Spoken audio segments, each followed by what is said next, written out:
Hello, so we're going to show you about winterizing a coach here on a diesel pusher. This is a gauge that we have made here. You do want to have a pressure regulator and you want to set it for 45 psi so you don't break anything. Whether or not you have this other stuff is just extra, but you do need a fitting that'll fit onto your water hose and onto your other connections here because you have to blow all of this stuff out. So you're going to hook up your hose to here, hook up your air. Mine's shut off so I can set it. Then you're going to go inside your coach. Depending on what kind of coach you have, they're all a little bit different. But we're going to open our two low point valves, which are right here. There's some valves down here. And that's going to let water flow out the front. Once I open those, then I can open up my pressure gauge and let water blow through. And that's going to blow a lot of water out. And we're just going to let it blow. We can go inside at that point and open up a couple of the coal faucets and just let it blow out.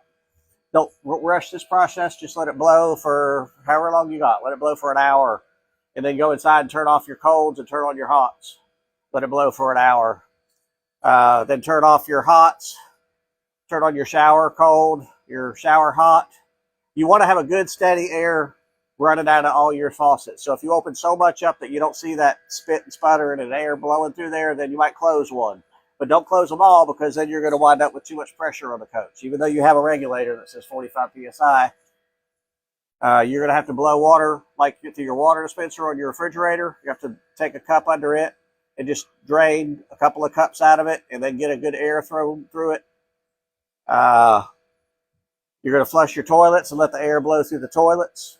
You're going to then turn on your washer machine if you have one on quick rinse and just let it blow through the water feed to the washer. If you have a dishwasher, you're going to turn it on quick run and let it blow through the water feed to the dishwasher. Just anything with water on it, including if you have a hot water line going to the front of your coach where the generator is, where you can clean the windshield. You need to blow through there too. Then you can come down here.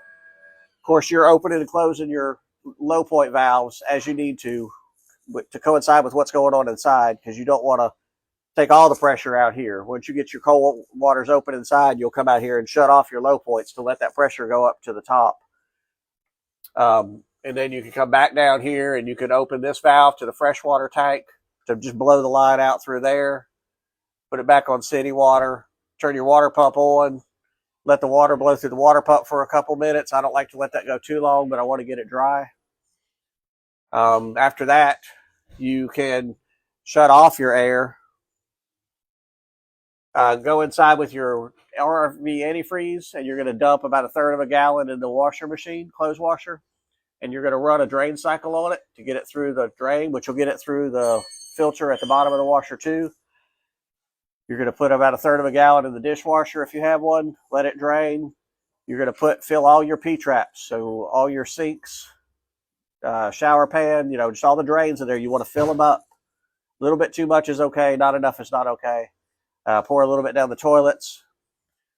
Then you're going to come out here. You're going to take off your air hose from here. You're going to hook it up to your black tank. And I give a nice 15-second puff through there because I'm not opening the valves or anything. So just to get that line cleared out. And then you'll go to your gray tank if you have one and air flush that. At that point, you're going to disconnect your air lines. You're going to pull all your water filters, whether it's a drop-in, inline, refrigerator filter. You're going to pull all those, match them up, get new filters. Take this canister off here and dump the water out of it. We like to go ahead and put all the filters in new. That way it's just a flood and go in the spring. So you can go ahead and put all your filters in place at that point. But you do need to also winterize your ice maker, which you're going to have to look up the model number on your fridge to get instructions on how to winterize that. And other than that, that's all that we do in the South. Now, if you get up north and you flood it, that's where this kind of line comes in here, and you're actually pumping antifreeze through the whole coach, but you're looking 6-8 gallons or more. We don't do that in Texas. We just blow air through it and then put antifreeze in the P-traps and anything that might get water standing in it. So also, after you're done winterizing your coach, you do need to dump the gray and black tanks and make sure you dump your portable water tank. That should do it.